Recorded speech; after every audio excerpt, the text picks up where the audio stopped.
Okay, this video is based, or is going to be about how to get rid of orange peel. Now, everybody that's watched the How to Fix My Fender has seen it primered, painted, and clear coated. And now this is the finished result. And this is what anybody's going to have whenever they're done painting something. See how dull it is? Of course, this is out of a spray can. I mean, you can obviously go paint it correctly with a downdraft system, and if you have tons of money, that's really not an issue. But I'm talking about for the backyard guy fixing his stuff. Okay, so you see the difference between the two, I hope. This side right here is what's been painted and has the orange peel, and that's the difference in orange peel. You see the door's nice and clear. Alright, so I'm going to take you through the process. I'm going to give the camera to my girl here, and she's going to document this for us. Of course, the bird crap's got to go. Haha. Okay, be right back. Alright guys, so I'm going to get some 2000 grit paper. And good news, this is not bird crap. Turns out it's actually a little bit of compound. A little bit of compound left over. And basically all I'm going to do, because this is just the light stuff, this is just the spray can, so it doesn't really have a real heavy hardener in it. So 2000 grit's just fine if you're using the Duplicolor. Some people would say go 1500, but the stuff is so soft. I would recommend 2000, and I've probably, how many cars have I done? Oh my goodness, more than I can count. Yeah, that's a lot of cars later, so you'll see what the result is with 2000. If you feel the need to go deeper, go ahead. Of course, our goal is to get it shiny like that. Go ahead and key into that. Right there. Alright, so starting to feel it come down a little bit.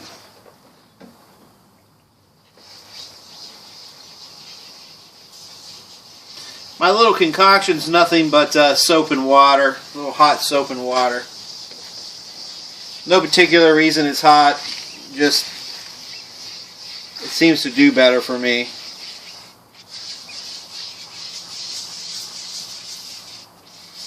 Okay, so our first little piece right here is getting done.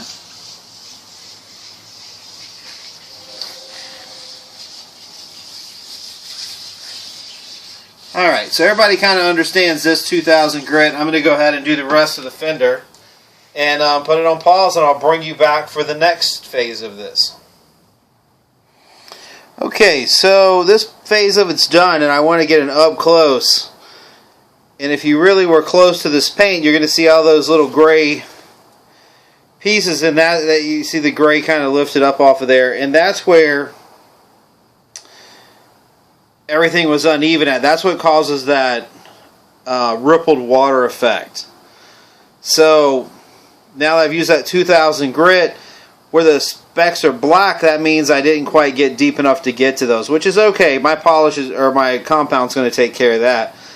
Okay, so now this is the phase, and now what I'm going to do is this, I'm going to get 3000 grit just to make it a little easier and to make this a little more refined, because the average person probably needs to do the 2000/3000 when they're done, because you're not going to have that experience on the wheel, so it just makes things a lot faster and easier. Just to give you an idea, so here's what was painted. That right there is factory. Painted. Factory. So you definitely see the difference, right? Okay. Alright, so now we're going to do exactly what we just did again with the 3000 grit. This right here is what I'm going to be using. A little 3M product. This stuff's pretty cheap too. When you flip it over, it's really just, it's almost like you're like, is it sanding anything? But it most certainly is.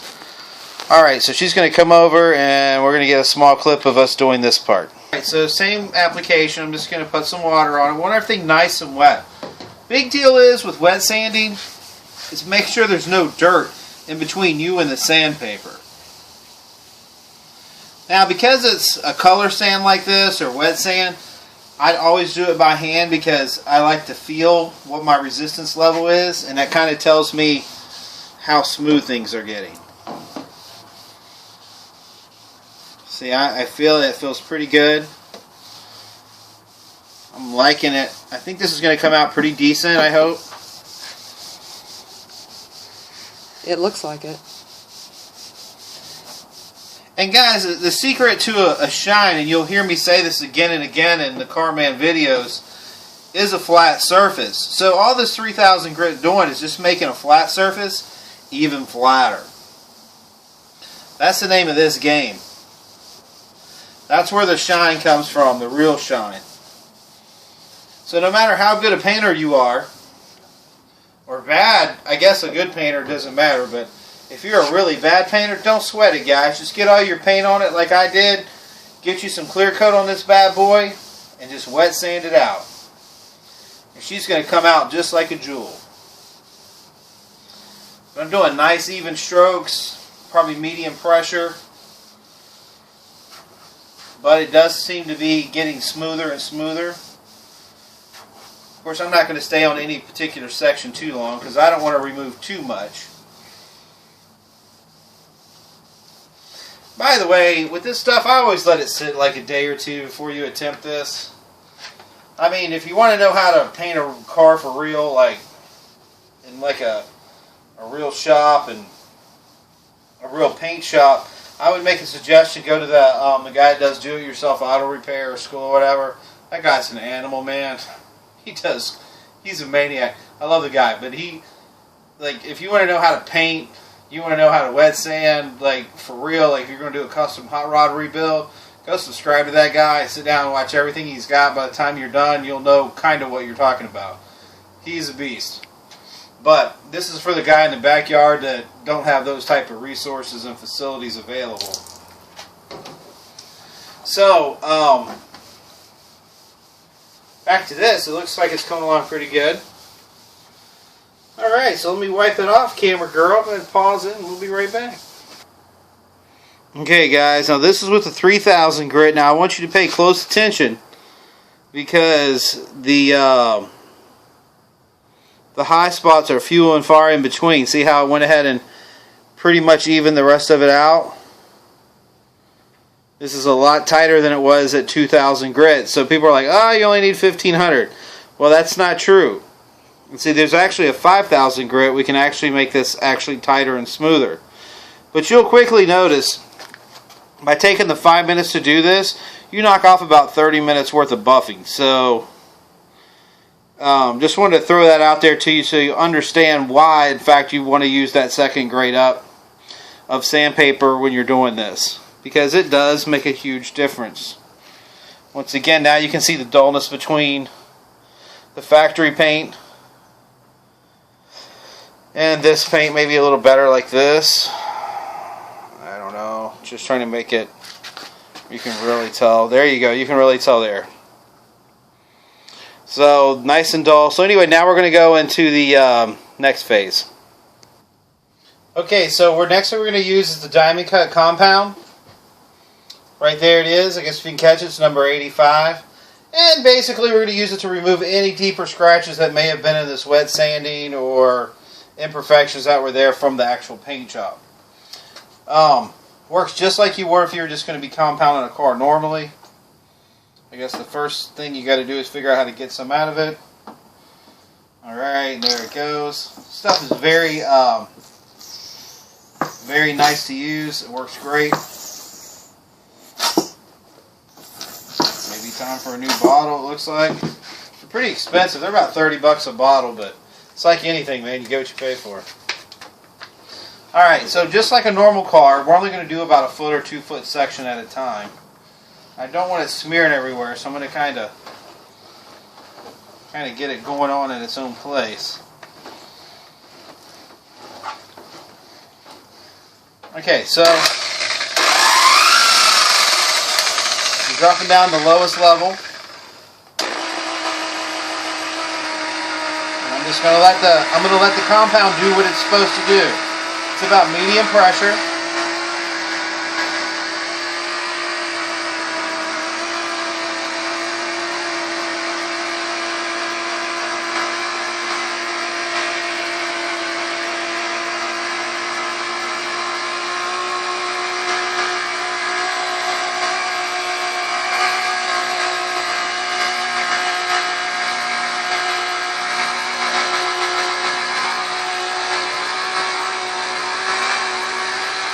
This is actual real time. So this is exactly how long I would spend on it. I make a real slow move across it because I want it to be nice and even.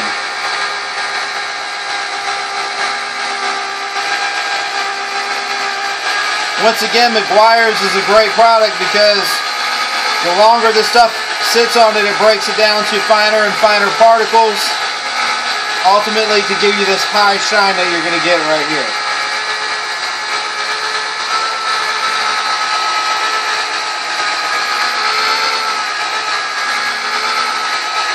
There you go. So I'm starting to see some shine coming in.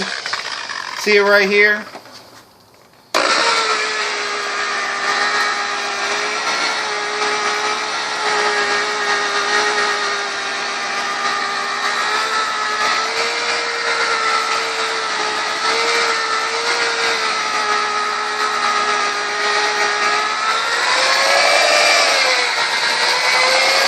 Just for giggles, we're going to wipe that off just to kind of get an idea.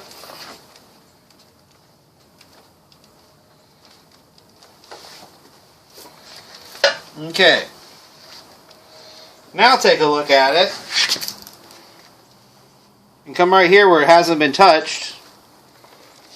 You can get pretty close to that and kind of show the compounding effects. There you go. Now kind of move to the left. You're going to see an immediate and abruptly change. See how sparkly this is now? I kind of back off from it right here and kind of show it from this angle. See if you can get this fade mark right here. Yep, you can see that. Okay guys, you can see that. Okay, so there, that's the difference between the compounding and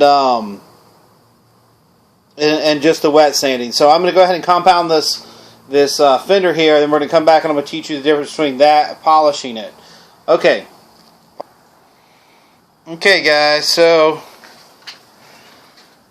this is what it looks like now. Trying to get that shine on it. As you see, it's just reflecting just like it should. And that's cool. I mean, that's kind of what we're looking for. And there you go. See, that's the key right there. You don't want to be able to... Right there. See, now you're looking at the two pieces and you can't tell one was ever painted. That's what wet sanding does for you guys. Now the next phase of this is polishing, which is going to take this to even a more brilliant shine, which is cool because that's what you need. So alright, sit tight and I'm going to show you how to do that next. But those sound effects in the back is the car girl going crazy. Alright, but anyway, think about that sight right there. Just hold the press. So here we go. I'm going to use my trusty 205 as a polishing compound. A polishing agent on this. It's already been compounded. And it basically works just like it does when you're restoring the paint. Except now we're dealing with a fender. And it looks like I'm running out of material. So this stuff right here is definitely paint safe. So don't sweat it. It ain't going to hurt anything. What I mean, it's safe to be around a body shop. In other words, if you you don't have to worry about it hurting your paint work if you have to come back and paint on something or a little piece gets on something. That's why you pay the money to get the good stuff. Alright, so I'm going to switch to a polishing pad. This is a 8000. Of course, it's been used a little bit on this car. You can see the blackness out of it. It's been cleaned, but it's stained, so guess it's going to be time for new pads here pretty soon. Once again, we're going to hit the lowest setting humanly possible. This is the highest. Don't want to do that. There you go, barely working. So we don't want to make a huge mess, so we're just going to take this and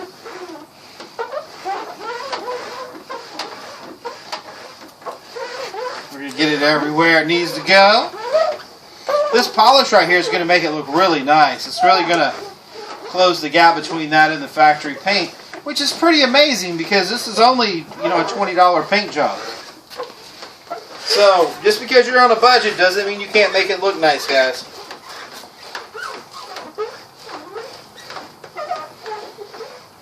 Alright, here we go. Nice and slow. Let that polish do what it's paid to do. Or should I say made to do? I don't guess you got to pay it to do anything.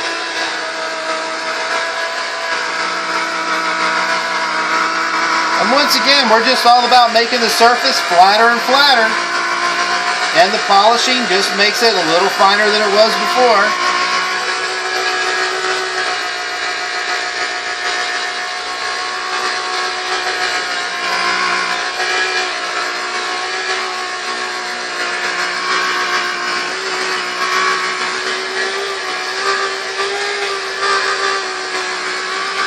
What it's basically got, it's got a little haze on it right now.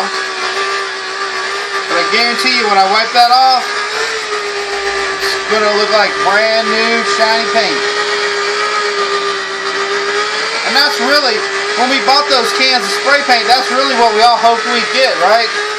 We hoped for $7 it'd look just like that. So that's how you make it look like that. And you know, I hope this kind of helps some people out, because I know a lot of people, you know, they want their stuff to look good, and you know, it's kind of hard to make it look good with no money, but there is a way to do it, especially when it comes to paint. Now, of course, the spray can paint's only going to last a couple years. It's not like a professional paint job that's going to have the good protection of that nice clear coat and stuff, but for a daily driver, you're just driving around and you just need to look nice, or maybe you're reselling it, whatever the case is, you know, there's a place for this stuff too. But say goodbye to the orange peel forever. It's gone off of this one. By the way, most cars that get painted have orange peel on them. So this process will work on any painted car. The only difference is you may need to actually get a little heavier on the sandpaper. Some people go all the way down to 1,000 grit. That's pretty scary to me. I like to say somewhere around 12 to 15 to start. Even if it takes a few extra minutes, that way I don't hurt the paint. Alright, so let's see what this looks like.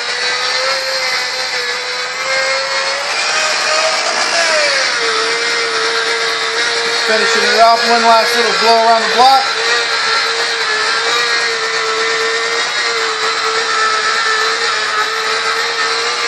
Alright, here we go. So let's see if we got rid of the orange peel, guys. So what this video is how to get rid of orange peel. So this is how we do it.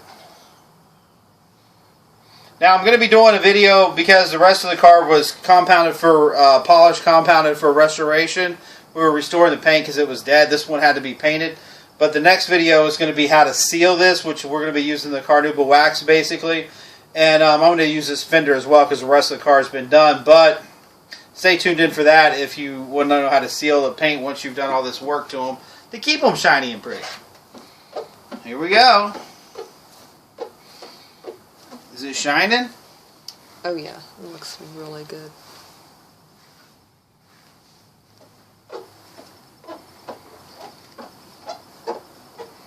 Not bad for $7. Can't tell it's been painted. For a $7 paint job, guys, this is as good as it gets. But, you know, it's all about the orange peel. If you can make the paint flat, it doesn't matter how much you pay for it. If you want to spray paint a car, go right ahead. As long as you're willing to do all of this wet sanding and polishing, it'll come out nice. But that's the secret to it. Of course, there's a lot more to painting than just spraying paint on it. But I really feel like this right here came out decent.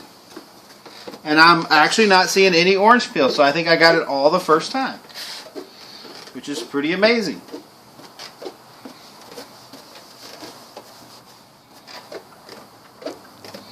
This is the same fender that we used on how to replace a fender for 20 bucks. Or paint a fender for 20 bucks. This is the one we replaced. It's on a Lexus. But even though it's a Lexus, you still can't tell the difference in the factory paint and that paint. Come back here and kind of show them the angle. Let me see. We just went down the side of the car so they could see. Oh, yeah, yeah. Right. Oh, yeah. See, guys, down here? That's what you're looking at. So you can kind of... You see the whole reflection. Yeah, you can see the whole reflection. It's exactly the same. That's exactly what you want on an orange peel situation. You want it gone. And listen, man, if you get your car made up at Maaco or painted at Maaco, they're real bad about orange peel. But the good news is, if you'll have them do two-stage paint, base coat, clear coat, you can do this. I'm not sure exactly what would happen with single-stage paint. I'm pretty sure it would just look bad if you had to wet sand single-stage paint. So if you're going to Maaco, get the two-stage paint and just wet sand and buff it, and you know, you can save yourself a couple grand with a really nice looking paint job. Alright, peace from the car man, and hey, I don't want to hear people judging about me doing my my beauty pageant, because I won the beauty pageant. That's right.